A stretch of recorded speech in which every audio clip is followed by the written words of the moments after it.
Effectivement, le marché chinois est aujourd'hui vu par de nombreux prospects comme un Eldorado avec un potentiel énorme, une très forte croissance et une grosse activité.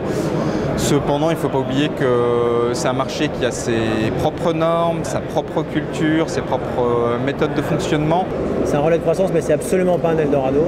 C'est quelque chose où vous allez chercher un marché de plus, avec des contraintes supplémentaires. C'est un grand pays, bien plus grand que le nôtre. Il ne faut pas essayer de vendre une brosse à dents à tous les Chinois, ça ne marchera pas, sinon ça le serait et tout le monde aura fait fortune en Chine. En général, les e-commerçants veulent vendre la même chose en Europe que ce qu'ils vendent en Asie, et ça ne marche pas. C'est juste, ça ne marche pas. La deuxième barrière à l'entrée, c'est une partie de site internet et d'ergonomie.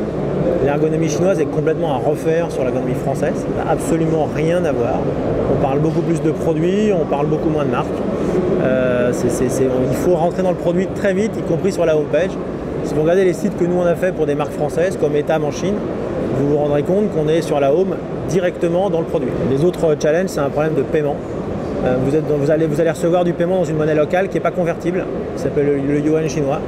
Donc comment vous sortez cet argent-là du pays?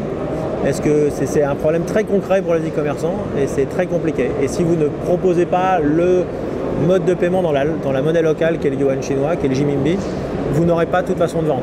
Les Chinois n'achèteront pas en yuan US dollar ou en euros. Preuve en est que PayPal en Chine n'existe pas. Il faut vraiment se faire accompagner sur le marché parce que les leviers de génération de trafic ne sont pas les mêmes.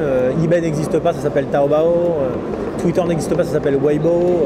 Facebook n'existe pas, ça s'appelle Zhen. Donc il y a un certain nombre de choses qu'il faut comprendre sur le marché avant de se lancer sur le marché. Par contre, y aller tout seul, c'est-à-dire sans partenaire chinois, sans joint venture avec un partenaire chinois, ça pose aucun problème aujourd'hui. Le marché est ouvert.